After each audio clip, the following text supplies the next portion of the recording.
자, 그럼 시작을 해봅시다.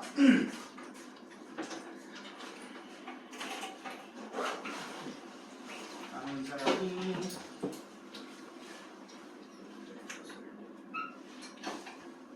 좀 이따 물어봅시다. 동영상 이름 들어가 웃기니까. 자, 우리 지난 시간에 뭐에 대한 얘기 했었냐면 책 74페이지 몇 페이지? 책 74페이지 중력과 역학적 시스템 부분을 좀 나갔었습니다. 그지? 책 74페이지 중력과 역학적 시스템을 나갔었는데 지난 시간에 했던 말 중에 중력이라는 말이 뭐냐? 이 힘이 등장을 하면 이 힘을 항상 어떻게 생각을 해야 되냐면 여러분들은 주어랑 서술어를 통해서 해석할 줄 아는, 설명할 줄 아는 그런 연습을 해야 돼. 그럼 중력이라는 힘이 있으면 얘는 누가 뭐뭐를 뭐뭐하는 힘, 요렇게 정의를 한번 해보잔 말이야. 그지? 그럼 저기다 뭐라고 쓰면 될 것 같아? 누가? 지구. 그렇지. 중력은 늘 지구가야. 땡땡을, 이 대상이야 많지. 지구에 있는 모든 물체지. 그죠? 이거를 끌어당기는, 그러니까 당기는 힘 이라고 생각하시면 됩니다. 여러분들 공부하는 힘에는 인력이라는 힘이 있고 종류가 두 개가 있잖아. 인력이라는 힘이 있고 청력이라는 힘이 있어요. 인력은 당기는, 청력은 밀어내는, 이 두 가지 힘이 있는데 중력은 여기에만 해당이 된다는 거야. 알겠지? 그런 얘기가 써 있고요. 기본적인 중력 공식, 이게 물리에서 사실은 별로 이렇게 권장하고 싶진 않지만 공식이라는 게 나올 수밖에 없어. 공식은 뭐가 있느냐? 중력 F는 G에 스몰 m 라지 m 스몰 m r 제곱, 요렇게 쓰기도 하고요. 선생님들에 따라서는 굳이 라지 m 스몰 m 안 쓰고 m1 m2로 쓰기도 해요. 알겠지? 잘 들어오십시오. M1 m2로 쓰기도 합니다. 그래서 여기에 보면은 질량이 라지 m짜리 물체가 있고 질량이 스몰 m짜리 물체가 있다라고 가정했을 때 둘 사이 거리가 얼만큼 떨어져 있다면 이 둘 사이에는 서로 끌어당기는 힘이 존재하는데 얘를 A라 치고 얘를 B라고 쳐봐. A도 B를 잡아당기는 힘이 있고 B도 A를 잡아당기는 힘이 있단 말이야. 그지? 그래 안 그래? 요렇게 상호작용하는 힘이다 라고 기억하시면 되겠습니다. 그리고 여러분들 이제 그 다음으로 공부했던 게 뭐였냐면 자유낙하 운동에 대한 걸 공부를 했었어. 무슨 낙하? 자유낙하. 자유낙하를 하기 전에 중력을 공부한 이유는 중력의 영향을 받았을 때 나타나는 운동이기 때문에 그래. 자유낙하는 일종의 등가속도 운동이라고 볼 수 있는데 무슨 운동?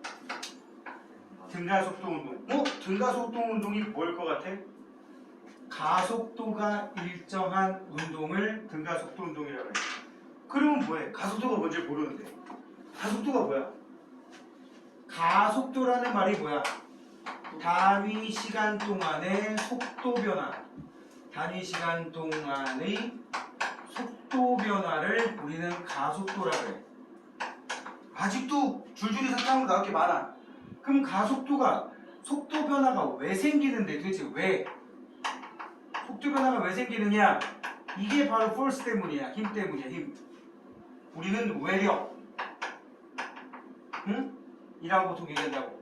외부에서 가해지는 힘, 이 힘이 존재한다면 물체는 속도 변화가 생기고 그 속도 변화가 일정하게 생긴대. 자, 꼬리에 꼬리를 문다. 가속도가 일정하다는 얘기는 속도 변화가 일정하거든. 속도 변화가 왜 생긴다고? 힘 때문에 생긴다고. 가속도가 속도 변화인데 가속도가 일정해. 속도 변화 일정해. 힘이 일정해. 즉 등가속도 운동이라는 건 일정한 크기의 힘이 가해졌을 때 물체가 하는 운동을 우리는 등가속도 운동이라고 한다고.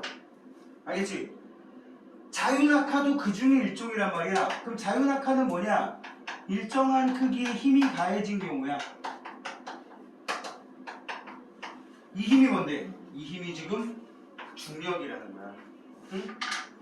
자, 예를 들면 선생님이 몸무게가 50kg 밖에 안 나가. 뻥이야. 응? 믿을 사람 없겠지 설마. 믿어 안 믿어? 정말 1번에 50kg. 아, 너무 줄을 잘 쓰는데. 뭐 먹고 싶은 거 얘기해. 말만 해. 말만 하라 말만. 그렇지. 아, 말만 해. 다 들어줄게. 귀도 다 들어줄게. 그렇지. 응? 맥도날드, KFC, 막 SK라면서 말만 다 하라고. 뭐 들어주는 거 되십지. 반응이 왜 이래 다. 어? 덜 먹었어? 웃어야 될 거 아니야. 기가 차지? 고마워. 자, 말도 안 되지만 50kg이라고 치자고. 얘를 뉴턴으로 바꾸면 중력 가속도 9.8 곱해서 여기다가 588이 아니지. 몇 나오냐? 492N 정도 나오나? 그지? 여기다가 보통 9.8 곱하는데 우리는 그냥 일반적으로 10m/s 제곱 곱하자고. 그러면 뉴턴으로 하면 500N 나올 거 아니야. 그지? 그래 안 그래? 혹시 이런 식 본 적 있나? 물체에 생기는 가속도 A는 질량분의 힘. 이 식을 F에 관한 식으로 바꾸면 어떻게 돼요? F는 MA. 그지? F는 MA 어디서 보지 않았어? F는 MA 어디서 본 적 있지 않아요? 과학 좀 공부했다 그러면 나오는 공식 아니야. 뉴턴의 운동 방정식. 질량을 가진 애가 가속도가 크면 갖고 있는 힘이 엄청 크단 말이야. 궁금하면 저기 엄청난 질량을 가진 버스가 가속도 몇으로 다가오고 있어. 과연 그 녀석이 힘이 엄청 큰가 궁금하시면 가서 부딪혀 보면 돼. 그래 안 그래? 버스가 올 때 한번 싹 가보라고 그래. 아, 굉장히 큰 힘을 갖고 있구나 라는 걸 설마 진짜 해보지 않겠지. 응? 알 수 있겠지? 뭐 그런 거랑 관련된 식인데 이 식을 A에 관해서 바꾸면 n분의 F. 자, 이 식을 여기다가 해보려는 거야. 자유낙하라는 거는 일정한 크기의 힘을 받아서 일정한 가속도로 움직이는 물체가 움직이는 거. 그 중에서도 연직 아래 방향으로만 움직이는 거. 연직 아래로. 밑으로 떨어진다고. 이걸 자유낙하라고 하는데 그럼 일정한 크기의 힘을 받았는데 왜 우리는 모든 물체가 가속도가 똑같다고 한다고?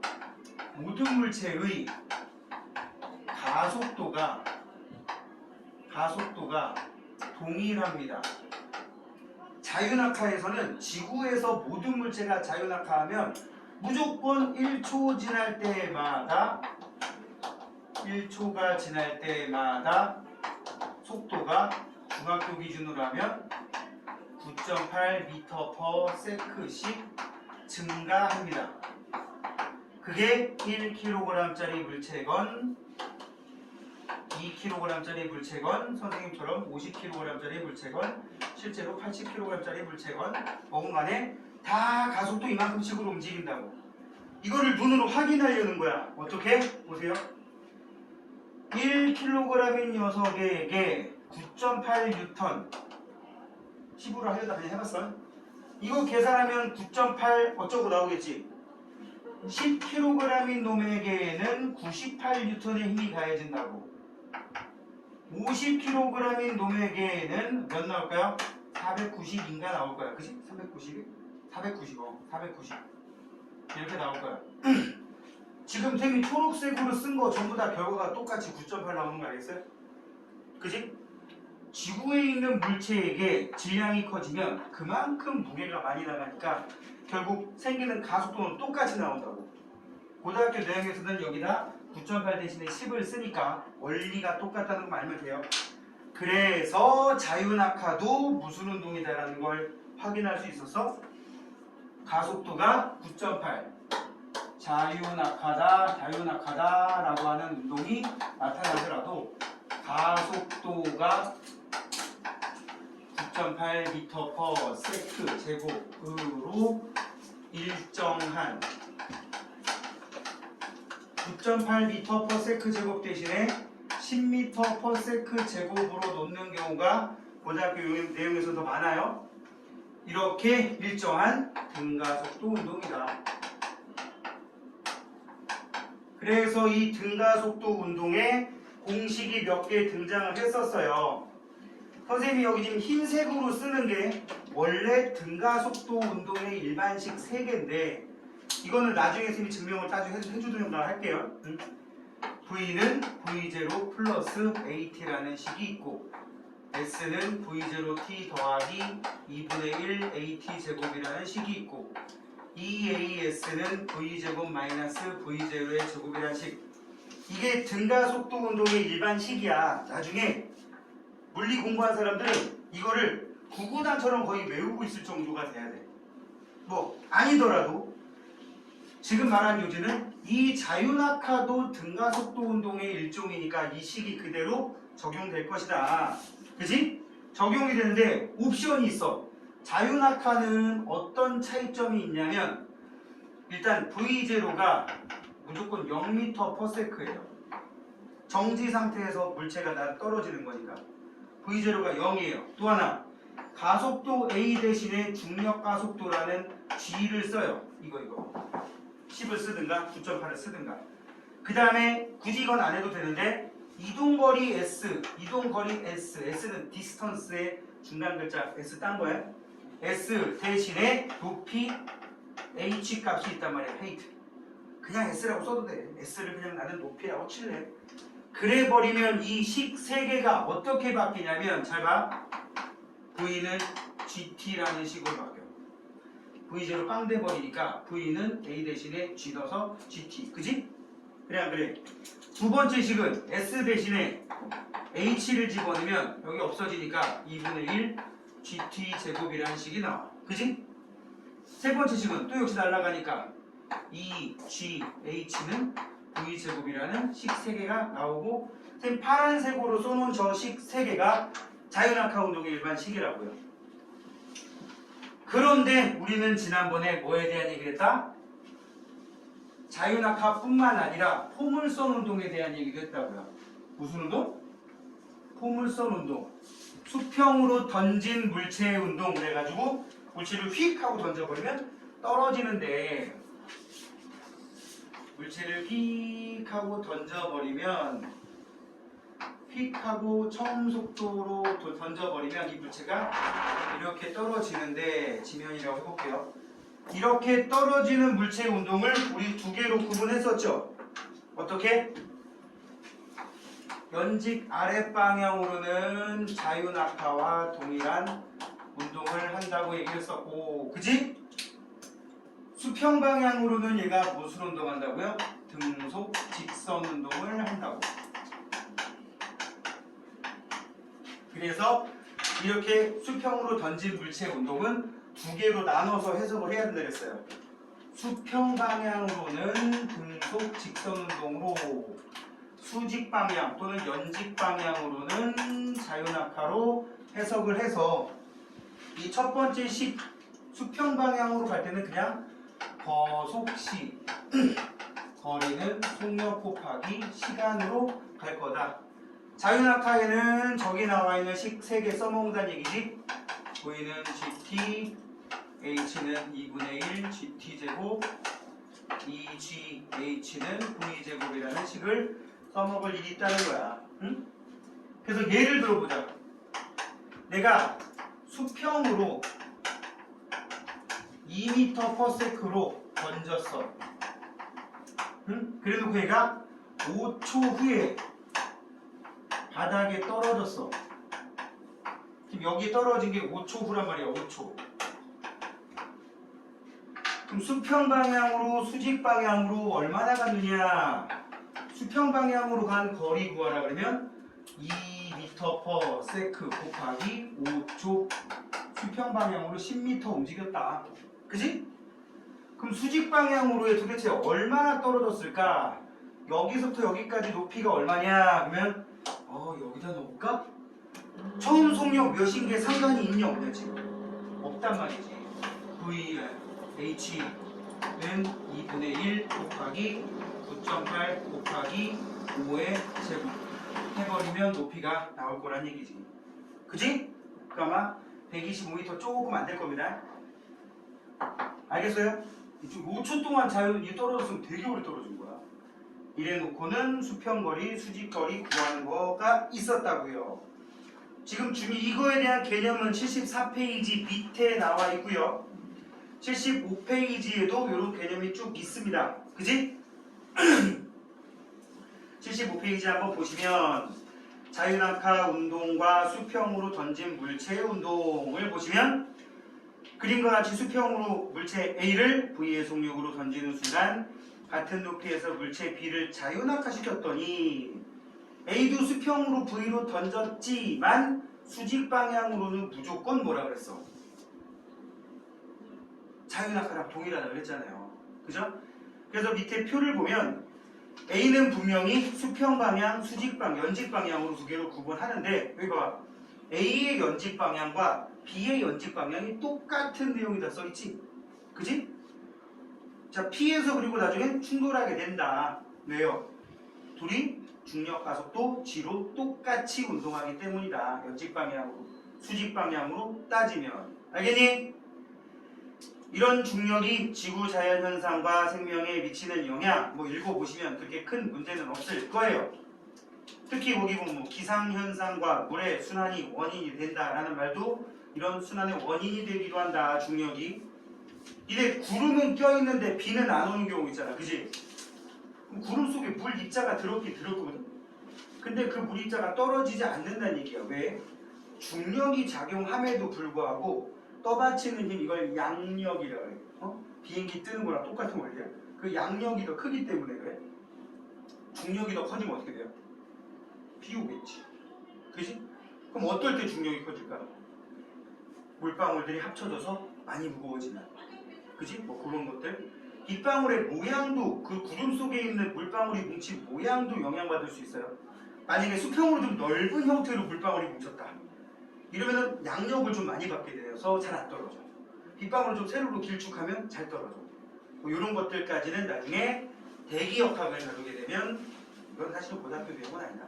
말하고 보니까. 근데 납득은 되지. 넓게 펼치면 양력을 많이 받으니까. 자, 그런 게 나와 있어요. 뒤로 넘겨보시고요. 우리 지난 시간에 76페이지에 나온 실험 한번 언급했나요? 안 했죠 이거 그지? 자 한번 봅시다. 되게 재밌는 실험이에요. 지금 이 상황이 어떤 상황인지 알겠어? 책상 위에다가 이거 봐봐. 책상 위에다가 동전 하나 놓고 자를 하나 이렇게 놓은 거야.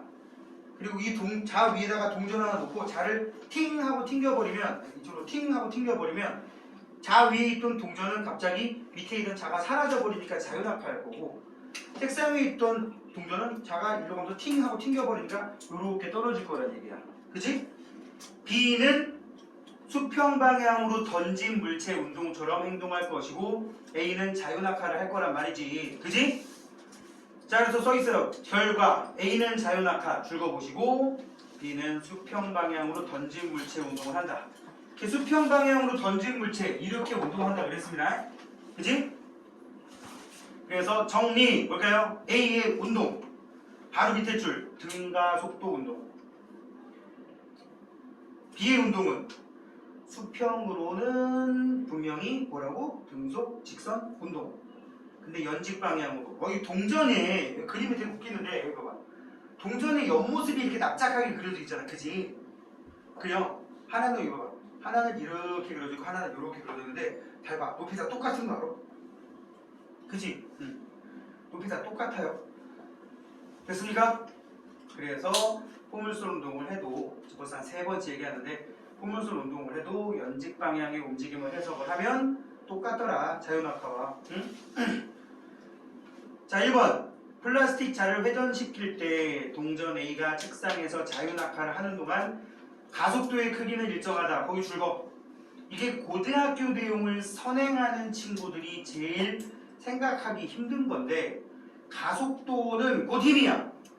가속도가 뭐라고? 힘이라고. 가속도의 원인은 힘이니까 여기서 말하는 힘은 뭐였어? 이 동전의 중력이지. 동전의 중력이 동전의 무게거든? 그럼 선생님 질문에 대답해봐. 이 동전이 여기 쓰나 여기 쓰나 여기 쓰나 여기 쓰나 무게가 다른가? 똑같잖아. 그럼 무게가 같아. 그럼 중력이 같아. 중력이 같으면 가속도 똑같아. 가속도는 일정하다. 가속도는 이퀄 힘이야. 힘이 중력이야 여기서는. 만약에 그 이외에도 힘이 존재한다. 사실은 존재하지. 공기저항이 있으니까. 실제로는 이 동전들 중력 가속도 재보면 정확히 9.8 안 나옵니다. 그래서 물리학에서 공부하는 것들은 그 주어진 조건에 맞춰 해석하는 거예요. 선생님 제가 이거 해봤는데 저희 집에 책상에 높이와 해가지고 여기다 식타 넣어봤거든요. 근데 이 G값이 9.8이 안 나와요. 제가 해봤는데 한 7밖에 안 나오던데요. 실험 잘한 거예요. 실제로 7 정도, 7 안팎 나오면 정말 실험스럽게 잘한 거예요. 그게 현실값이거든요. 알았지? 9.8이라는 또는 10이라는 숫자는 뭐야? 9라. 알았지? 한 글자로 뭐야? 한 글자로. 실제로는 아니라니까. 그래서 9라. 한 글자로 하면 뻥이라. 그러면 법문가면 되잖아. 지금 니네 뻥을 배우고 있어.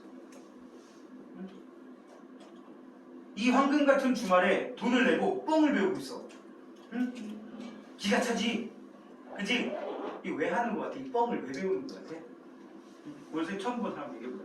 이 돈 내고 이 황금 같은 주말에 뻥을 배우러 가니까 뻥이 아니고 조건이 딱 갖춰진다면 이 값이 될 거기 때문에 우리가 생활하는 상황에서 많은 변수들이 있지만 그렇게 변수가 나온다면 그 변수가 뭐일까? 왜 이런 결과가 생겼을까? 공기저항이 얼마나 되는 걸까? 이 물체는 공기저항을 왜 덜 받을까? 이런 거 하는 게 이제 상급 학년 가서 하는 거란 말이에요. 물리학에서 선생님 말한 개념들은 대학 가서 합니다. 알았죠? 대학교 1학년 때 중력가속도 측정 실험을 해. 거의 대부분 이과가 기본적으로 그걸 해. 자연과학대를 가면. 그러면 애들이 어디서 본 게 있으니까 실험을 해보면 막 6점대 후반 7밖에 안 나오거든. 그럼 애들이 9.8에 맞춰보겠다고 조작질을 해. 그럼 어떻게 돼? 바로 F 뜨는 거야. 교수님 저희 조 7.9 나왔어요. 그럴 리가 없거든요. 7점 초반 나와도 의심받는 상황인데 8점 몇, 심지어 8점대 후반 9의 근처에 가 있다. 이거 완벽하게 조작된 거야. 지구상에서 그런 곳이 없어. 실제로 진공이라고 가정해놓고 실험해도 9.8이 안 나옵니다. 알겠습니까? 자, 아무튼 여러분들이 뻥을 배우는 거는 그 뻥은 뻥이지만 뻥은 뻥이지만 기본적인 개념을 통해서 나중에 응용할 수 있게끔 하는 기본 개념을 배우는 거라고. 자, 아무튼 1번에 1 힘의 크기, 중력의 크기, 가속도의 크기 일정합니다. 동전 B가 책상에서 출발하여 바닥에 도달할 때까지 B는 연직 방향으로 자유낙하라고 했어. 그치? 수평 방향은 등속 직선 운동이고. 3번에 A는 어떻게 되겠어? A는 그냥 자유낙하고. 동전 B가 책상에서 출발하여 바닥에 도착할 때까지 B가 1초마다 이동한 거리는 일정하게 증가합니까? 1초마다 책상에서 출발해서 바닥에 도달할 때까지 1초마다 이동하는 거리는 일정하게 증가한다. 여기 지금 뭐라고 돼 있어요? B가 수평 방향으로 가는 거는 일정하고 밑으로 떨어지는 거는 어떻게 되겠어? 여기서 말한 거리는 이건 거리라고 해놓고 이건 높이라고 해놨어. 응? 거리는 일정하다라고 하면 되는 거야. 그냥 수평으로는. 사실 이런 말 쓰면 안 되는데 여기 높이, 거리라는 용어를 써놨으니까 거기에 맞춰서 해석하시면 되겠어요. 2번 볼까? 바로 똑같은 그림인데 물어보자. 동전 A, B 가만히 놓고 B는 수평으로 던지는 A의 가속도는 중력 가속도와 같다. 맞지? A가 B보다 바닥에 먼저 도달합니까? 아니요. 동시에 도달합니다. 그치? B의 처음 속력이 클수록 A와 B와 바닥에 도달하는 시간 차이 커집니까? 아니, 똑같습니다. 차이점은 B가 멀리까지 가겠지 뭐. 그치? 그거밖에 없어요. 답은 1번. 자, 뒤로 넘겨서 내신 실력 업이라고 되어 있는 거 몇 문제만 한번 해봅시다. 혹시나 해서 얘기하는 건데 요 식은 웬만하면 써놓으면 좋겠어요. 자유낙하 운동의 식. 여기도 써놨지? 선생님 T가 뭔가요? 시간이요.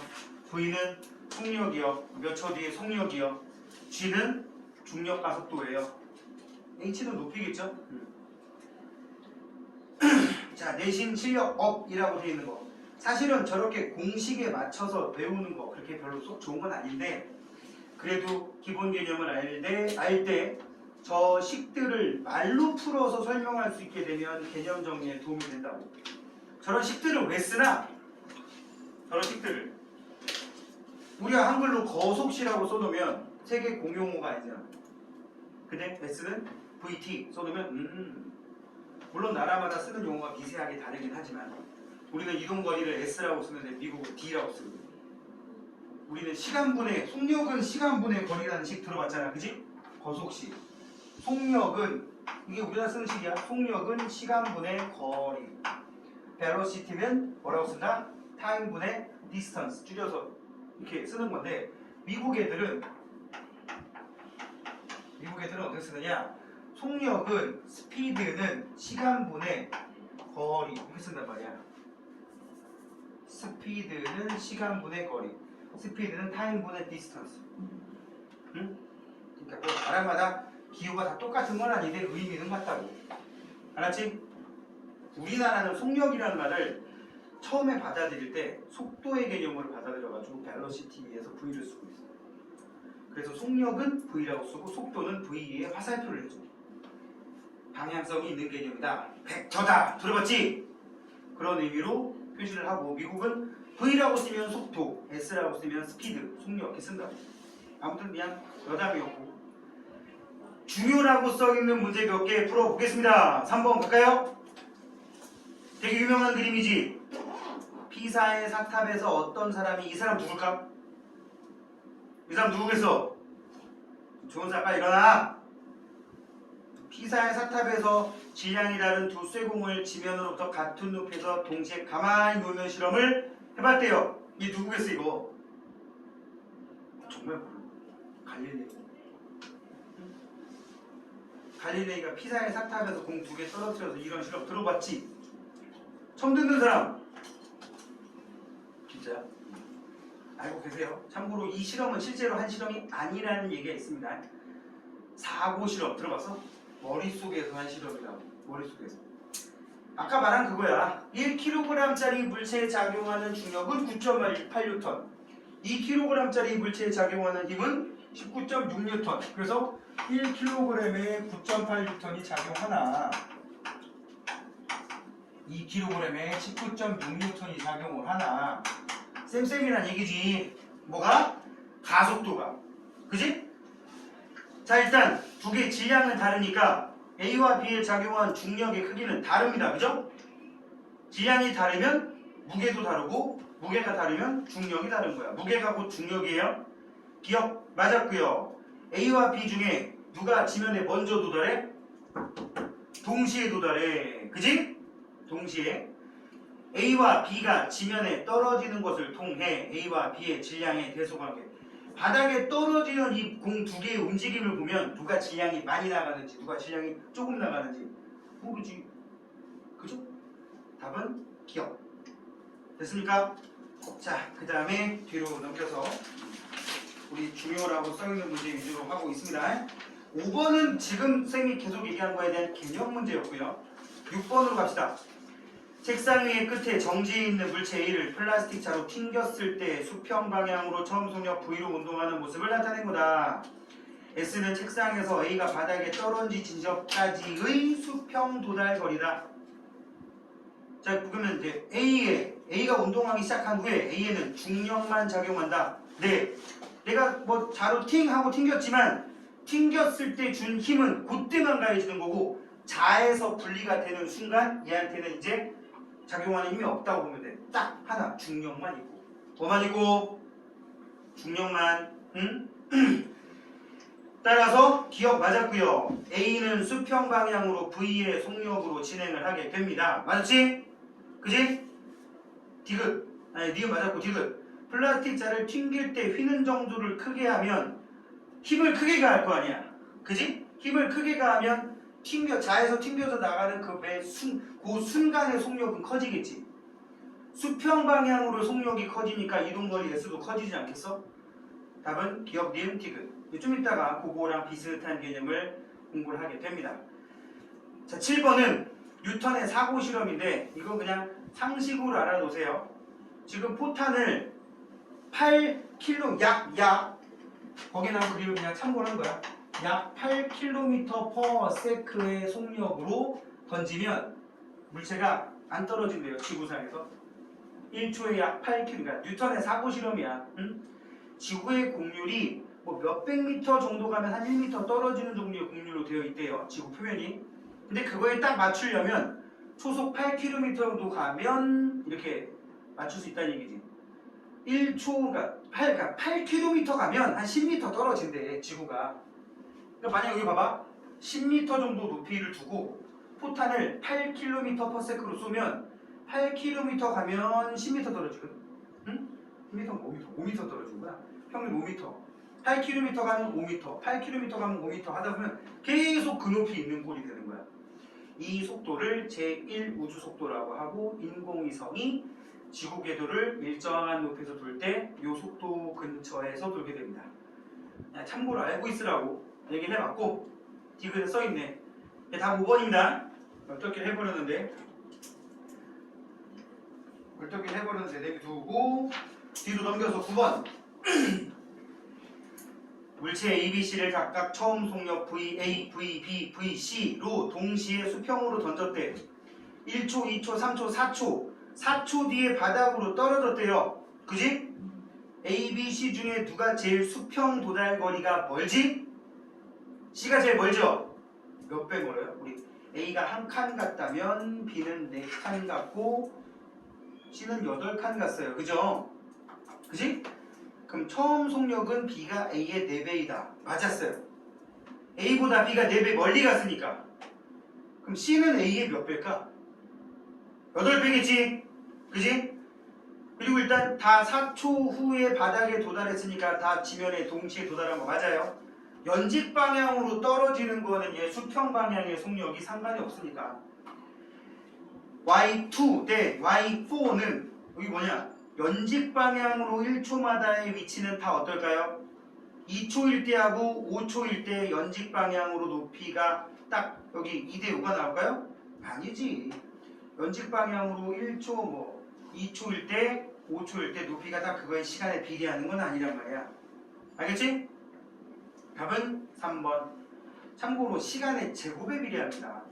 예를 들어 2초 동안 낙하한 거리가 아까 우리 등가속도 운동의 식 여기서 낙하거리 h하고 t하고 제곱에 비례하니까 2초 동안 낙하한 거리와 4초 동안 낙하한 거리는 2의 제곱 4, 4의 제곱 16. 한 요정도 나온다고 비율이. 왜냐면 낙하하는 높이는 시간의 제곱에 비례하기 때문에 요정도 생각하시면 되겠고요. 아무튼 답은 3번이 되겠고 서술형 질량이 각각 M, OM A가 질량의 5배가 크다는 얘기지. A, B가 지면으로부터 높이 H에서 A를 연직 방향으로 2m/s의 속력으로 던지는 순간 우리 B에다가 써 OM에다가는 자유낙하.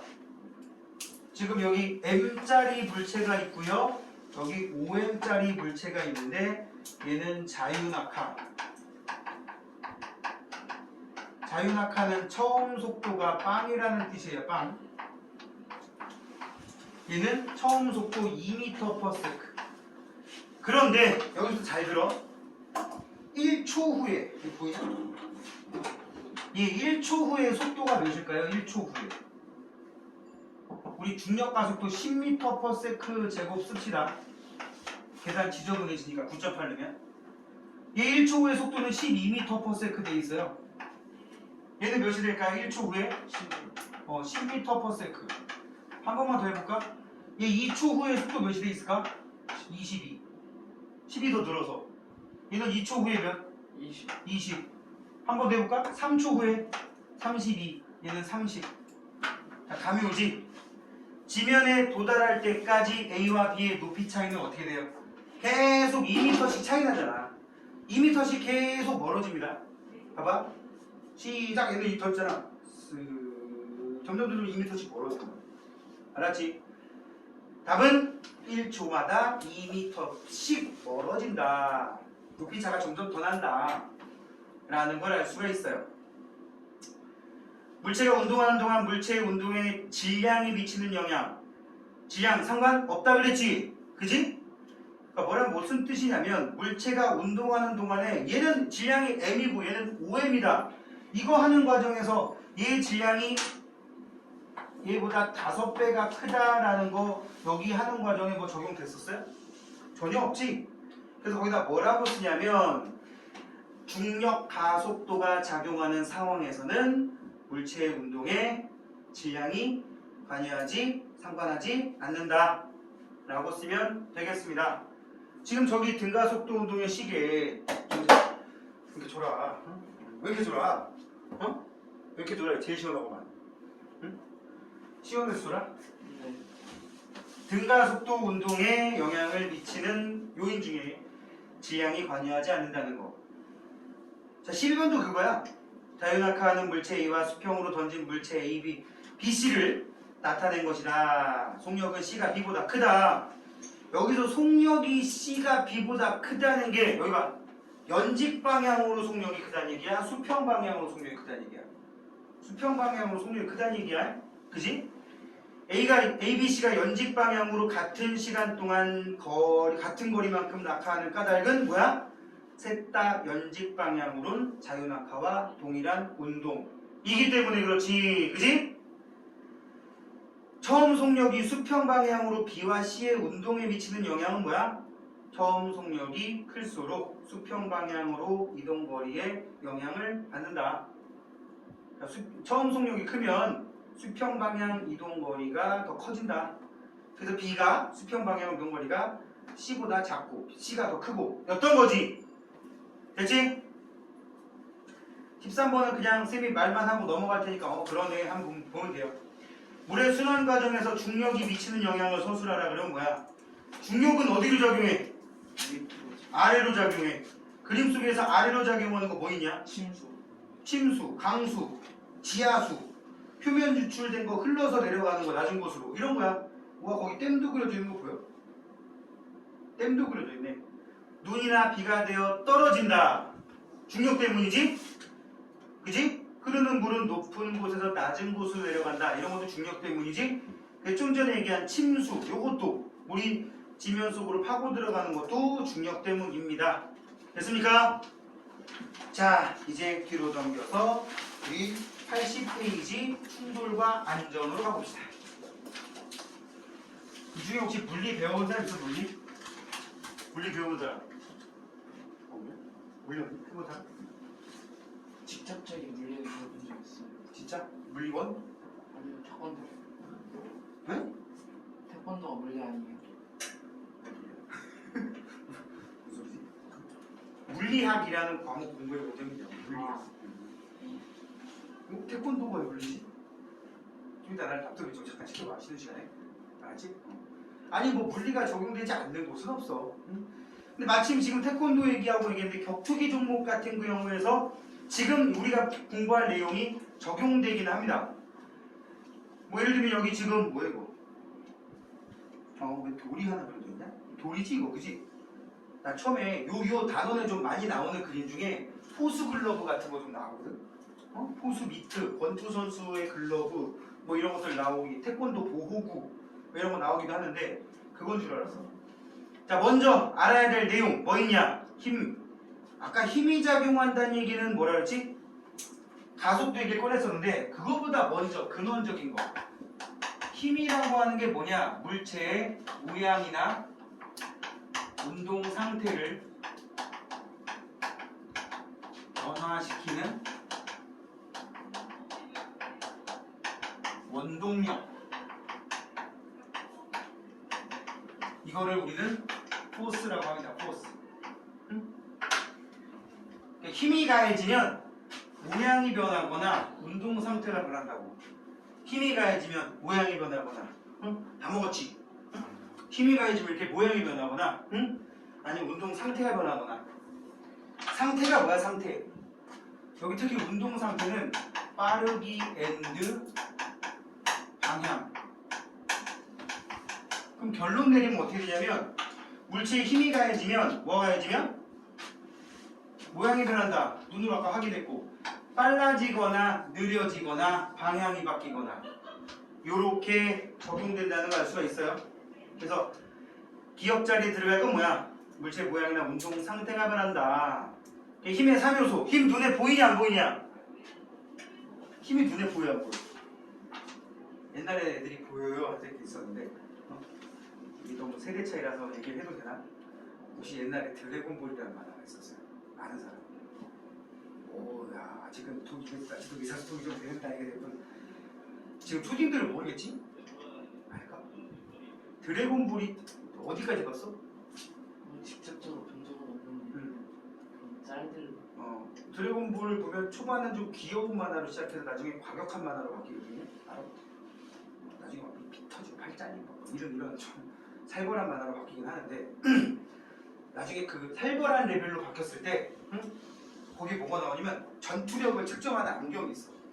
이게 적을 딱 보면 이게 요 한쪽이 이렇게 딱 돼 있는데 그 녀석 전투력 숫자로 뜨는 거야.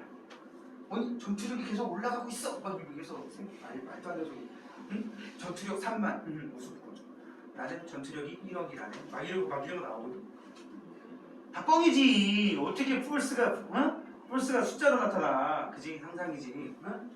자, 눈에 보이는 게 아니야. 그럼 이걸 보이게 표시를 하자. 어떻게? 약속이지 거기 나온 대로. 힘에 쓰이는 세 가지 요소. 힘이 어디에 작용하고 있는가? 얼마나 힘이 큰가? 어느 방향으로 작용하고 있는가? 요 세 개를 이렇게 여기라는 장소에 이따시만한 힘이 이 방향으로 작용해 요렇게 힘을 표시를 하기로 했단 말이야. 이게 힘의 3요소야. 화살표의 길이가 힘의 크기 1cm를 10N으로 하기로 했다. 그럼 2cm면 20N.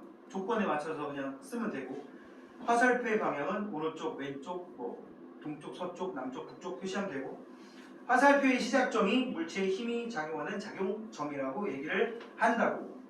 알겠지? 요 세 개가 힘의 3요소예요. 그리고 참고로 왼쪽에 1N의 힘의 정의를 써놨네. 작게. 뭐라고 써있냐? 지표면에서 지향 0.1kg인 물체에 작용하는 중력의 크기와 같다. 중력 가속도를 여기도 지금 9.8로 안 쓰고 10으로 쓰고 있습니다. 참고하시고요. 자 이제 밑에 본 내용 갈게요. 관성과 관성법칙. 자 관성이라는 게 뭐냐? 변하지 않으려지는 성질을 관성이라고 해. 영어로 관성이 이너시아거든.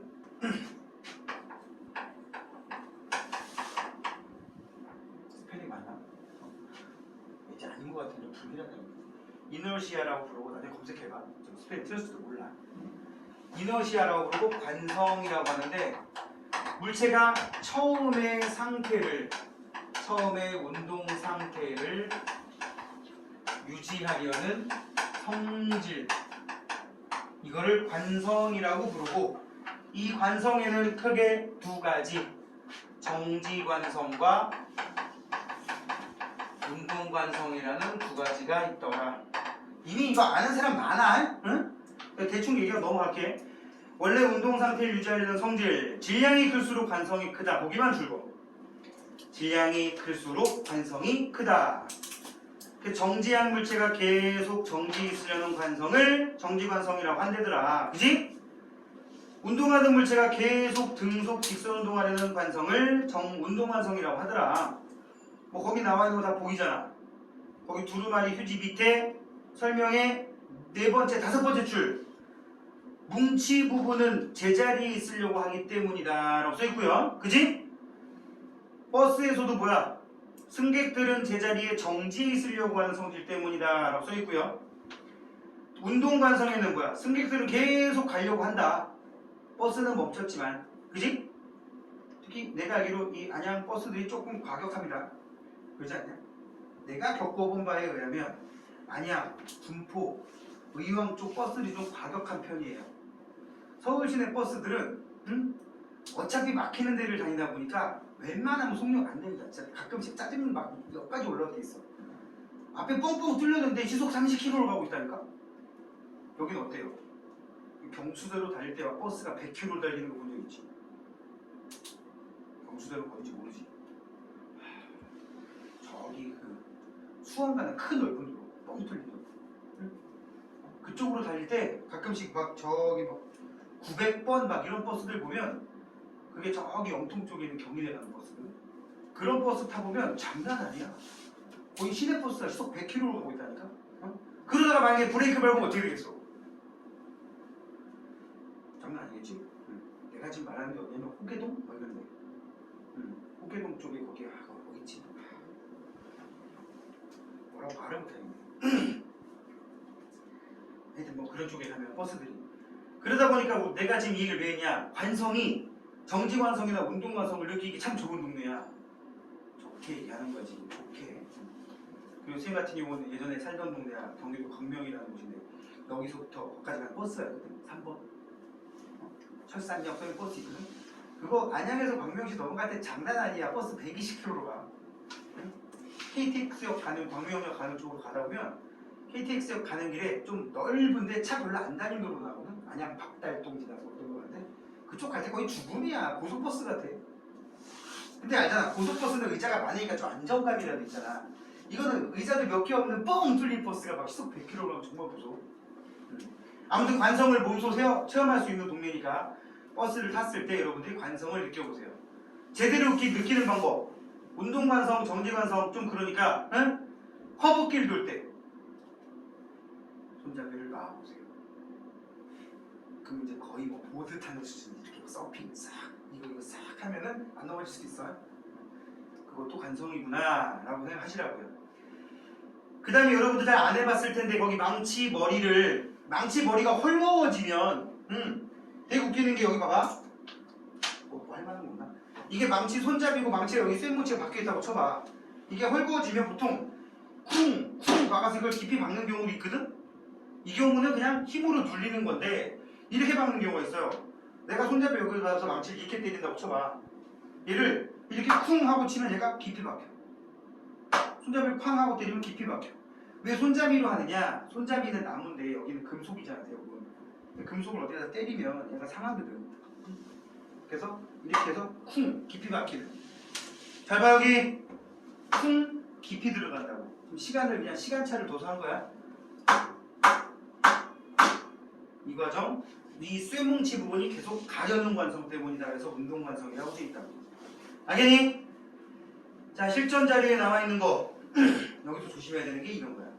그림은 직선상에서 왼쪽으로 운동하는 버스 안의 승객이 어느 순간 왼쪽으로 쏠리는 거래요. 자 운전수 아저씨가 그림 속엔 없지만 어느 쪽에서 운전하고 있는지 대충 알겠지? 이 아저씨 엑셀 밟았을까? 브레이크 밟았을까? 응? 지금 버스가 왼쪽으로 가고 있는데 사람들이 왼쪽으로 앞으로 쏠렸단 말이야. 브레이크 밟은 거란 말이지. 지금 이 버스가 이쪽이 앞인 건 알겠지?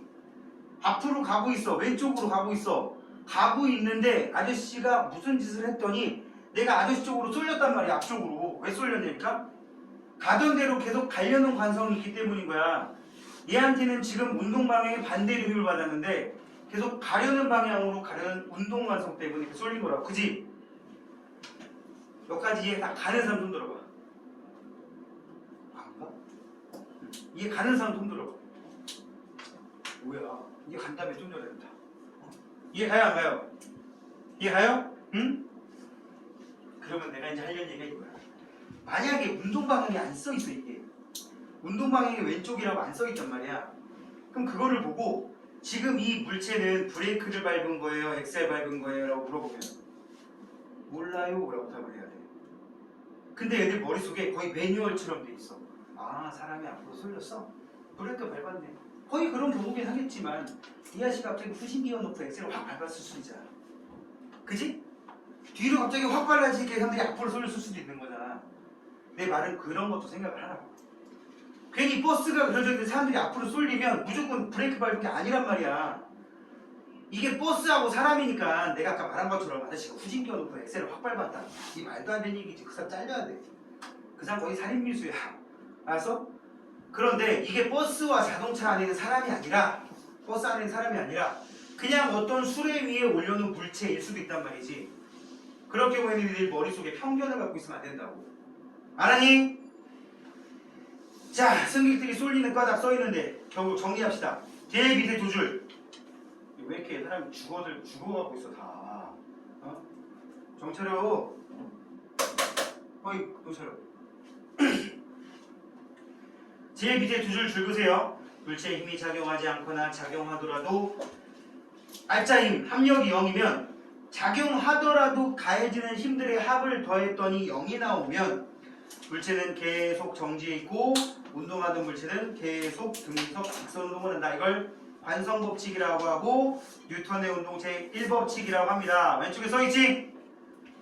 1법칙이 있으니까 2법칙, 3법칙도 있겠지, 그지? 희한하게 법칙만 나오면 꼭 3개씩 끊어서 가는 경우가 있어요.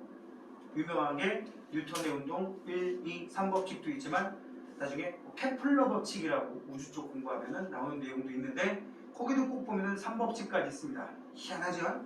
그지? 자, 요거 알아봅시다. 뉴턴의 운동 제1법칙을 관성의 법칙이라고 하고요. 여러분들이 지금 줄 그은 그 두 줄이 관성의 법칙의 내용이에요. 이 법칙은 좀 전에 우리가 이미 써먹었어. 제가 한번 썼어. 판서했어. 뭐냐? 물체에 생기는 가속도의 크기는 힘의 크기에 비례하고 질량에 반비례한다. 내가 이런 걸 언제 했어? 아까 했어. A는 N분의 F. 이거 수업 기억나지? 좀 전에? 이게 2법칙이고 3법칙은 이렇게 씁니다. F, A, B는 F, B, A 앞에다가 마이너스 붙이는 이렇게 써요. A가 B에게 힘을 가하면 B도 A에게 같은 크기의 힘을 반대 방향으로 가한다. 그래서 이거를 이렇게 얘기해. 얘는 관성의 법칙, 얘는 가속도의 법칙, 얘는 작용 반작용의 법칙, 이렇게도 얘기를 합니다. 들어본 적은 있을 수도 있습니다. 요 세 개가 뉴턴의 운동 법칙이니까 알아놓으시기 바랍니다. 잠시 쉬었다가 그 뒤에 운동량과 충격량으로 가보도록 할게요. 잠시 휴식.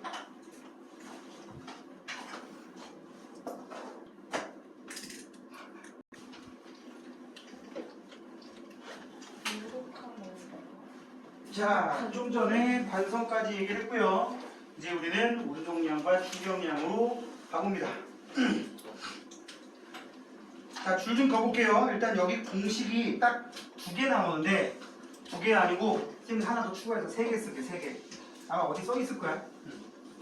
여러분들이 꼭 알아야 될 공식 3개 여기다 쓰면 운동량 구하는 식이라고 등장하는 게 운동량 P는 MV라는 식이 하나 나오고요. 충격량 I는 F 곱하기 델타 T라는 식이 하나 나오고요. 그 다음에 운동량의 변화량이라는 식이 등장을 합니다.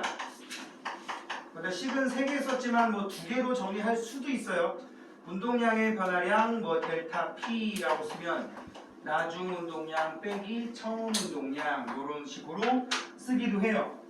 일단 써놓고 좀 이따가 설명을 해드릴게요. 자, 운동량은 뭐냐? 다 써있는 식이에요. 81페이지 써있어. 제일 위에 칸에 중간쯤에 밑에 거만 다음 페이지인가 있을 거라마? 그 밑에 거만 다음 페이지인가 있을 거야. 운동량과 충격량의 관계 여기 식으로는 안 써있네. 아무튼 뭐 개념이니까. 자, 볼게요. 운동량은 물체가 운동하는 정도, 물체의 운동 정도를 나타내는 물리량으로서, 그래서 M은 질량이고요. 단위는 킬로그램, V는 속도예요. 단위는 미터 퍼 세크를 씁니다. 단위 꼭 맞춰줘야 돼. 질량은 무조건 킬로그램. 그 다음에 이게 속력이 아니라 속도라는 거 꼭 기억을 하십시오. 그 얘기 뭐냐? 방향성을 구분해줘야 되는 얘기야. 방향 구분. 그래서 예를 들어서 오른쪽을 플러스라고 놨으면 왼쪽으로 움직이면 마이너스. 이런 식으로 동쪽을 플러스로 놨으면 서쪽은 마이너스. 이런 식으로 구분을 해줘야 된다고. 알겠지? 그래서 운동량의 크기는 질량과 속도에 곱해 비례하더라. 이게 운동량 구하는 식이고요. 자, 예를 들어 보면 이것도 여기 이제 쓰고 지울 거야. 예를 들어서 물체가 있는데 5kg짜리 물체가 있었어. 이쪽으로 2m/s로 가고 있어. 그럼 운동량 뭐야 그냥 5kg 단위가 맞네. 2m/s 단위가 맞네. 곱해서 열심히 쓰면 돼. 10kg m/s. 단위가 기니까 당황하기 쉬운데 저런 단위도 있습니다. 알았지? 그냥 저런 단위가 있어요. 그러니까 kg m/s라는 되게 희한한 단위가 있구나. 뭐 그 정도 하고 넘어가면 됩니다. 알았지? 그런데 이제 문제는 이거지. 만약에 얘가 이쪽이 아니라 이쪽으로 2m/s로 가고 있으면 좀 전 거와 구분하기 위해서 어떻게 해야 됩니까? 아깝게 이렇게 플러스 2라고 썼다면 지금 거 요거를 적용하게 되면 어떻게 되는 거야? 5kg 곱하기 마이너스 2m/s. 그래서 마이너스 10kg m/s다. 이렇게 얘기하면 되는 거라고. 그래서 운동량이라고 하는 개념은 이렇게 플러스 마이너스로 구분을 해줘야 되는 벡터 값이라는 거 생각하시고요. 하나만 더 조심해야 될 게 만약에 얘가 질량이 500g이라고 나와있다. 그럼 어떻게 해야 돼? 0.5kg으로 바꿔놓고 계산하면 되는 거예요. 알았지? 뭐 별건 없고요. 그 정도 생각하시면 되겠습니다. 자, 그러면 운동량의 방향 일단 그림 볼게. 81페이지 위에 있는 그 네모칸 4개를 보면 첫 번째 녀석은 운동량이 MV, 두 번째 거는 M 곱하기 라지 V. 라지 V가 스몰 V보다 크다면 라지 V라고 써있는 녀석이 운동량이 크다. 왜 크냐? 속도가 커서. 두 번째 그림은 속도가 VV로 똑같은데 한 개는 질량이 스몰 M, 한 개는 라지 M으로 돼 있어. 오른쪽 게 역시 운동량이 크다. 이유는 질량이 커서. 되니? 그 정도 보면 되겠고요. 질량과 그 속도 중에서 방향성 있는 개념은 속도라는 거 기억하시고. 두 번째, 충격량. 물체의 운동을 변화시키는 물리량. 운동을 변화시키는 물리량이라고 써있는데 F는 뭐냐면 물체에 가해지는 힘이야. 힘. 단위는 뉴턴 씁니다. 델타 T는 힘을 받는 시간이야. 시간. 힘을 받는 시간이야. 세컨드. 초로 씁니다. 초. 그래서 나오는 값에다가 뭘 붙인다고요? 자, 이제 요거 오른쪽 거 지웁니다. 단위를 맞추면 돼. 뉴턴과 세크. 또 예를 들어볼게요. 여기다가 예제. 예제. 어떤 물체가 여기 있었는데 모든 마찰 무시한 상태에서 바닥바의 마찰 무시할게. 여기다가 이 물체에다가 10N의 힘을 줬어. 2초 동안 가했어. 그러면 뉴턴 초 단위 맞으니까 이 물체에 가한 충격량은 충격량 I는 10N 곱하기 2초구나. 그래서 20N세크라는 충격을 가했구나. 이렇게 하면 돼. 그러면 문제는 이거지. 이렇게 충격을 가하면 이 물체는 무슨 변화가 생길까? 이거 처음에 정지하고 있었다고 치면 이만큼의 충격을 받으면 정지 상태였던 게 아마 운동하고 있을 거야. 운동하게 된다. 움직이게 된다. 라는 걸 알 수가 있다고. 그렇겠지. 그 얘기는 이 녀석이 속도를 갖게 된다는 얘기야. 속도를 갖게 된다.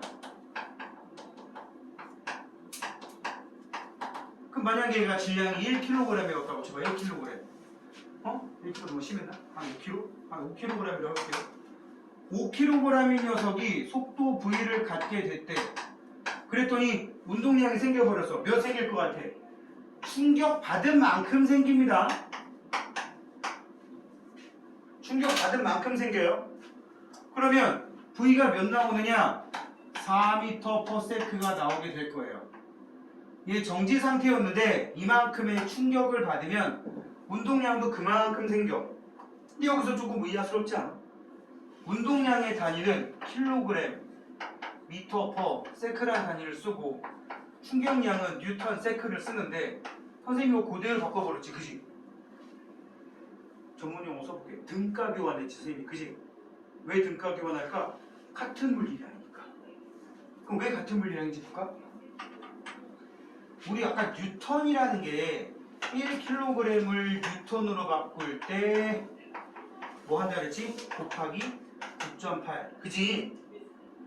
이게 단위가 미터 퍼 세크 제곱이었어요.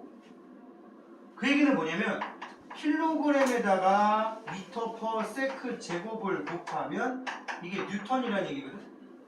그지? 그럼 봐봐 여기 킬로그램 미터 퍼 세크 제곱 곱하기 세크 얘랑 날라가네. 두 개 같은 단위란 말이야. 그지? 그래서 선생님이 그냥 막 갖다 써버리는 거야. 만약에 니네가 아까 선생님 5kg의 물체에 2m/s의 운동 속도가 생겼어요. 운동량이 몇인가요? 10kg 미터 퍼 세크 해야 될 거를 갑자기 예주가 뿔이 나서 10N 세크 빙고. 그래도 맞아요? 알았지 무슨 말인지. 두 개 단위 막 섞어서도 상관없다고. 되니? 그게 이거야. 물체에다가 내가 뭐를 가하면 충격을 가하면 그 녀석이 운동량이 생기는데 운동량이 변해버리는데 얼만큼 생기느냐? 가한 충격량만큼. 그래서 이게 운동량의 변화량인데 이게 곧 충격량 I랑 똑같습니다. 그럼 이게 또 I는 F 곱하기 델타 T랑 똑같다는 얘기지. 그럼 앞에 P자 앞에 역삼각형 그린 거야 이거. 그림이 이렇게 되냐? 역삼각형이 된다. 직각삼각형. 응? 운동량의 변화량 앞에 있는 삼각형 델타라고 읽고요. 자 빠졌네. 변화량이라는 의미로 쓰입니다. 응? 수학에서 기울기가 되는 거고. 운동량의 변화량은 나중 운동량에서 처음 운동량을 뺀 건데 그만큼 충격받은 거다 이렇게 얘기할 수도 있다고.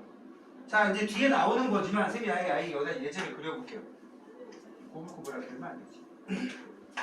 이렇게 수평면이 있는데 봐봐 여기 어떤 녀석이 있었어. 질량이 5kg이래. 근데 이 녀석이 지금 2m/s로 가고 있었단 말이야. 그랬는데 여기에 어떤 녀석이 힘을 가했나봐. T초 동안 F라는 힘을 T초 동안 가했나봐. 그랬더니 좀 있다 보니까 잠시 후에 이 녀석을 봤더니 질량이 5kg인 거는 안 변했는데 속도가 몇이 됐어요? 4m/s가 됐어. 도대체 무슨 일이 있었던 걸까? 운동량이 5, 10이었었는데 운동량이 5, 3, 20이 됐어. 10이 늘었네? 그지? 그럼 10이 늘었다는 얘기는 얘가 힘을 줘서 힘의 방향으로 이동거리가 생길 만큼 충격을 가했다는 얘기야. 그래서 충격량만큼 운동량이 늘어난 거야. 처음 운동량이 10이었는데 나고중 운동량이 20이래요. 일단 오른쪽이니까 둘 다 부호는 똑같아. 나중 운동량 20 빼기 처음 운동량 10 한 몇 나와? 10 나오지? 얘가 충격을 그만큼 줬다는 얘기야. 그럼 만약에 10N의 힘을 줬다. 몇 초 동안 가는 거야? 1초 동안 가는 거야. 20N의 힘을 줬다. 몇 초 동안 가는 거야? 0.5초 동안 가는 거야. 알겠지? 40N의 힘을 줬다. 얼마큼의 힘을 가는 거야? 얼마큼의 힘을 몇 초 동안 가는 거야? 40N을 0.25초 동안 가는 거라고. 그러니까 이렇게 충격량을 구해낸다면 힘을 줬고 힘의 방향으로 몇 초 동안 밀었는지 이런 것도 알 수 있단 말이에요. 알겠니? 이거는 방향이 같으니까 깔끔한데 되게 뒤에서 잘 나오는 문제, 뒤에 있는 문제 하나 소개를 해드리면 여기 벽이 있었어. 콘크리트 벽이라고 막 나와. 공이 하나가 휙 이쪽으로 날아가고 있었어. 500g짜리 공이 이쪽으로 5m/s로 날아가다가 벽에 맞고 돌아 나온대. 돌아 나올 때 보니까 4m/s가 되어 있어. 질량도 안 바뀌었고. 그러면 이 녀석 지금 속도가 변했으니까 운동량 분명히 변했지. 그지? 운동량이 변했으니까 충격을 분명히 받았지. F 곱하기 델타 T가 생겼다는 얘기예요. 그지? 그럼 운동량이 얼마나 변했는지 한번 계산해 볼까요? 운동량이 변한 거 나중 운동량 빼기 처음 운동량. 자, 처음 운동량 하려면 이거 0.5kg으로 환산해야 됩니다. 그지? 처음 운동량 몇입니까? 0.5kg 곱하기 5m/s니까 처음 운동량 플러스 2.5kg m/s. 그지? 나중 운동량 몇이야? 나중 운동량. 여전히 0.5kg이야. 나중 운동량 몇이야? 0.5 곱하기? 그럼 몇 나와? 가 아니라 이게 마이너스 4라고 해줘야 된다고. 오른쪽으로 속도를 5라고 했으면 왼쪽은 마이너스. 그러니까 속도라는 개념은 분명히 방향성이 있는 개념이기 때문에 이걸 노린단 말이야. 그래서 나중 운동량이 몇이냐? 마이너스 2인 거야. 마이너스 2. 0.5 곱하기 마이너스 4. 그래서 마이너스 2가 나온 거야. 알겠지? 그럼 얘 운동량의 변화량 델타 P를 구하면 마이너스 2 빼기 2.5. 그래서 몇 나와야 돼? 마이너스 4.5가 나와야 되는 거예요. 그러면 또 여기다가 근데 이 녀석한테 10N의 힘을 가해줬다고 치자. 이 콘크리트 벽이 얘한테 10N의 힘을 가한 거야. 그럼 이 녀석 콘크리트 벽하고 몇 초 동안 접촉을 했을까? 그러면 10N 곱하기 평균 접촉 시간 T는 4.5가 나온다는 거지. 마이너스니까 이건 크기만 따지면 되는 거니까. 그럼 델타 T는 몇 나오겠어? 4.5분의 10이니까 한 2점 몇 초 정도 접촉을 했겠지? 그지? 지금 말도 안 되는 얘기지만 이렇게 계산할 수도 있다는 얘기예요. 운동량의 변화량 계산할 때 조심해야 될 게 방향이 바뀌면 부호를 꼭 바꿔놓고 이 과정을 써먹어야 된다고. 알았니? 그거 실수해서 많이 틀려요. 고등학교 올라가면. 응? 선생님 나중에 운동량 2 아닌가요? 아닌데 맞잖아요. 5, 4, 20, 0.5 곱하기 3, 2잖아요. 누굴 줄 알았어? 제가 뭐가 틀렸습니까? 마이너스 안 붙였어. 시벽에 져가지고 돌아. 어떤 이유인지 알겠지? 벡터일 때는 그 벡터에 맞춰서 해석을 해야 된단 말이야. 벡터가 뭐야? 정문? 네. 벡터가 뭐야? 뭐 그렇게 불쌍하게 쳐다보면 내가 봐줄 것 같아? 아니? 벡터가 뭐야? 어떻게 눈만 보이는데 불쌍해 보이지? 지금 너 모자 쓰고 있어서 그래. 어? 벡터가 뭐라고? 벡터. 솔빈? 벡터가 뭐야? 혹시 알아요? 몰라? 방향성 있는 개념. 오늘 우리가 공부한 것 중에 방향성 있는 개념이 즉 벡터 개념이 3개 있었어. 뭔지 알아? 힘. 방향성 있지.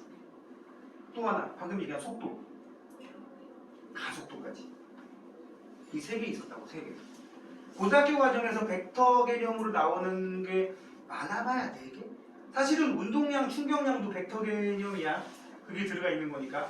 그러니까 저거 빼고선 앞에 것만 얘기를 한 거니까 벡터 개념이 있을 때는 꼭 방향성을 생각해서 나중에 계산할 때 실수하지 말자 라고 머릿속에 명심하시기 바랍니다. 자, 충격량 구하는 식 I는 F 곱하기 델타 T라고 써있고요. 충격량의 방향은 힘의 방향과 같고요. 이거 봐봐. 얘가 이쪽으로 바다가 벽에 박으면 충격을 일로 받은 거 아니냐? 그지? 충격량의 방향은 힘의 방향이고요. 그 다음 밑에 봐봐. 물체에 작용한 힘의 변화를 시간에 따라 지금 81쪽 중간쯤 하고 있습니다. 시간에 따라 나타낸 그래프가 있다면 가로축이 시간이고 세로축이 힘이잖아. 이 그래프의 X축과 이루는 넓이가 F 곱하기 T가 되는 거야. 즉 충격량이지. 그지? 그냥 이렇게 생각하시면 되겠고 니들한테 이 넓이를 구해야 될 상황이 생기면 두 번째, 세 번째밖에 안 줘요. 첫 번째 거 이거 넓이 구하려면 어떻게 구해요? 적분해야지. 들어봐서 미분 적분. 그러니까 니네가 이거 적분해서 넓이 구할 이유는 과학 공부할 때는 없어. 대학 가면 해. 누가 해? 계산기가 해. 알았어? 함수 주고 구간 설정해 놓으면 띠디디디디 함수 공식 넣어놓고 구간 설정해 놓으면 넓이가 쭉 하고 나옵니다. 그냥 바로. 응? 그래도 선생님 대학교 때도 이미 그 함수에 대한 그래프까지 요만한 흑백 모니터에 나오는 계산기 있었어. 우리가 그거 한놈 들고 다녔어. 한놈. 부수어였지 부수어. 우리는 식만 나오는 계산기 공학용 계산기 쓰고 있는데 걔는 혼자 TV 리모컨만한 거라서 위에 요만하게 모니터가 있어서 함수가 쫙 뜨는데 우리가 막 신기해서 우와 이거 뭐야 우와 뭐 이러고 맞다고요. 자, 내가 알기로는 미국 애들은 미적분은 사람이 하는 게 아니라고. 미국 애들은 그렇게 알고 있습니다. 굳이 사람이 할 필요는 있지. 시험을 보니까. 자, 아무튼 삼각형으로 돼 있거나 사각형으로 돼 있으면 아래 넓이 구하는 과정은 여러분들이 해야 된다는 거. 의외로 많이 하는 게 삼각형인데 사각형 넓이 구해가지고 틀리는 경우. 응? 가로축, 세로축 써 있으니까 그냥 곱하는 거지. 반 안 나눠서 틀리는 경우도 많이 봤으니까 조심하십시오. 자, 개념 바로 확인. 보면 지금 공식 3개 등장했어요. 여기 요 3개는 식을 안 지우고 갈게요. 일단 여기 할 동안은 무지하게 중요한 식이니까. 자, 1번 그림은 실 P를 이용하여 선정에 매단 무거운 주가 정지해 있는 것을 나타낸 것이다. 주 아래에는 실 Q를 연결하였다. 관성에 대한 얘기지. 관성. 그지? Q를 재빨리 당기면 P가 끊어집니까? Q가 끊어집니까? Q가 끊어집니다. 이유는 이 무거운 추의 관성 때문에. 뭐 때문에? X가 되겠고요. Q를 재빨리 당길 때 Q는 정지 상태를 유지하려고 한다. 네. 정지 관성 때문에. 1번은 X, 2번은 O. 이거는 여러분들이 그 두루마리 휴지 풀 때랑 거의 똑같지 않냐? 여기 봐봐. 두루마리 휴지가 뜯은 지 얼마 안 돼서 이만큼 많이 감겨 있으면 내가 한 2칸 당기다가 탁 끊으면 끊어지지. 근데 예를 들어서 한 10바퀴밖에 안 남았어. 그러니까 휴지가 지금 간딱간딱해. 막 심밖에 없어. 휴지 심밖에. 거기다가 이거 하면 어떻게 되냐? 잘 안 됩니다. 거기서 만약에 2칸을 끊는다. 고수지. 그지? 자, 아무튼 무거울수록 요 둘이 질량이 큰 게 관성이 크다는 걸 적용시킬 수 있단 말이야. 자, 2번. 여기 본인이 그 고수인 사람들이 있나?